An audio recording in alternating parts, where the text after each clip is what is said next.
బతికున్న మనిషిని అధికారులు రికార్డుల్లో చంపేశారు. వినడానికి వింతగా ఉన్న కరీంనగర్ జిల్లా శంకరపట్నం మండలం మెట్పల్లి గ్రామంలో ఇదే జరిగింది. పుట్టుకతోనే మానసిక దివ్యాంగుడైన శ్రీనివాస్ కు ఆసరా పెన్షనే జీవనాధారం. నెలకు 4016 రూపాయలు వచ్చే ఆ పెన్షన్ 2 నెలలుగా నిలిచిపోయింది. కారణం ఏంటని అధికారులను అడిగితే మీరు చనిపోయారు, అందుకే పెన్షన్ ఆపేశామంటూ సమాధానం వచ్చింది.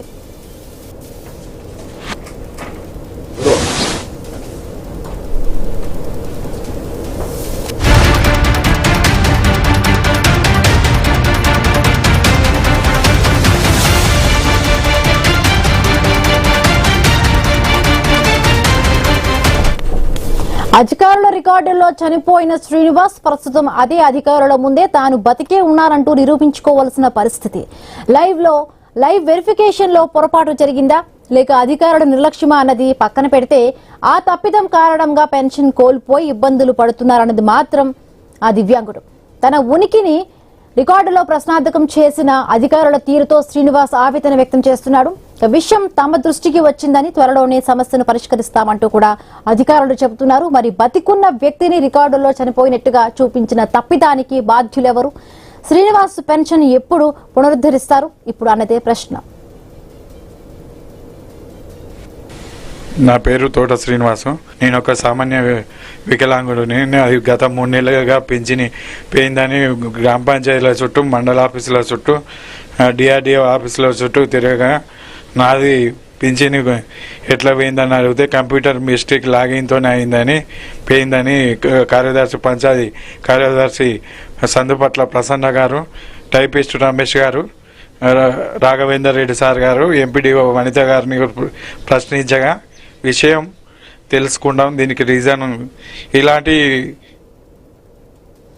బతికున్న మనిషిని అధికారులు రికార్డుల్లో చంపేశారు. వినడానికి వింతగా ఉన్న కరీంనగర్ జిల్లా శంకరపట్నం మండలం మెట్పల్లి గ్రామంలో ఇదే జరిగింది.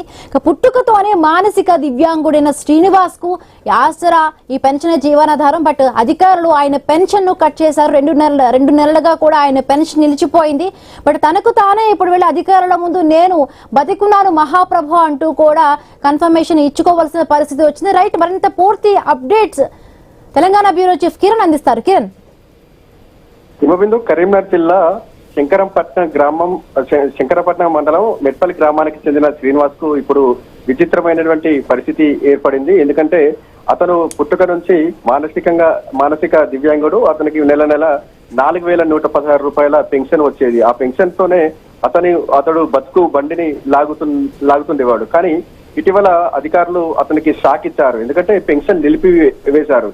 ఆ పెన్షన్ ఎందుకు నిలిపివేశారని కూడా గ్రామ పంచాయతీ కార్యదర్శి చుట్టూ, అదేవిధంగా ఎంపీడీఓ కార్యాలయం చుట్టూ కూడా కాళ్ళు అరిగేలా, చెప్పులు అరిగేలా తిరిగిన పరిస్థితి ఉందని చెప్పొచ్చు. కానీ ఒక రోజు మాత్రం సిస్టమ్ దగ్గరికి వెళ్లి నిలదీసే వరకు కూడా అక్కడి నుంచి అధికారుల నుంచి వింతైన సమాధానం వచ్చింది. ఆ సమాధానం ఏంటంటే అక్కడ ఆన్లైన్ లో చూసినటువంటి ఆ అధికారులు శ్రీనివాస్ చనిపోయాడు అనేటువంటి విషయాన్ని కూడా అతనికి ఎవరైతే శ్రీనివాస్ ఉన్నారో ఆ శ్రీనివాస్కే ఈ విషయం చెప్పడం జరిగింది.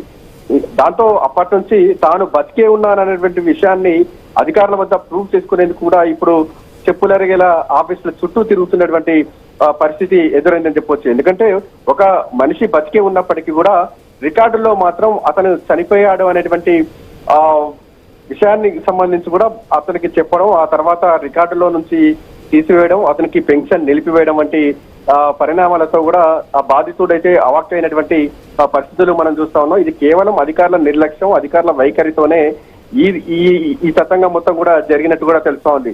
ఇప్పుడు ప్రస్తుతం అయితే ఆయన జిల్లా కలెక్టర్ చుట్టూ కూడా తిరుగుతున్న పరిస్థితి ఉన్నప్పటికీ కూడా కలెక్టర్ అపాయింట్మెంట్ దొరకని పరిస్థితి అయితే ఉందని చెప్పొచ్చు. ఎందుకంటే తాను బతికే ఉన్నటువంటి విషయాన్ని కనీసం జిల్లా కలెక్టర్ వద్దనైనా ధృవీకరించుకోవాలనేటువంటి ఒక తపనతో కూడా చాలా రోజులుగా కూడా జిల్లా అధికారుల చుట్టూ కూడా తిరుగుతున్న పరిస్థితి అయితే ఉందని చెప్పొచ్చు. ప్రస్తుతం అయితే అతని విచిత్ర పరిస్థితికి సంబంధించి అంతా స్థానికులంతా ముక్కున వేలేసుకుంటున్నటువంటి పరిస్థితి. ఎందుకంటే రికార్డుల్లో అతను చనిపోయాడనేటువంటి విషయాన్ని తెలుసుకున్నటువంటి శ్రీనివాస్ అప్పటి నుంచి అతనికి సంబంధించినటువంటి ఆధార్ కార్డు, ఇతర పత్రాలతో కూడా తాను బతికే ఉన్నటువంటి విషయానికి సంబంధించి కూడా అధికారుల చుట్టూ తిరుగుతున్నటువంటి పరిస్థితి.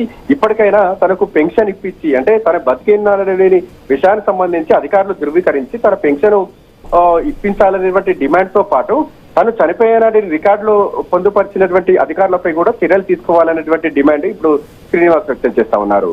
Right, thank you Kiran. గుంటూరులో పలువురు వైసీపీ నేతలపై పోలీసులు కేసులు నమోదు చేశారు. ఈ నెల 10న పోలీసులు అనుమతి లేకుండా ర్యాలీ నిర్వహించారన్న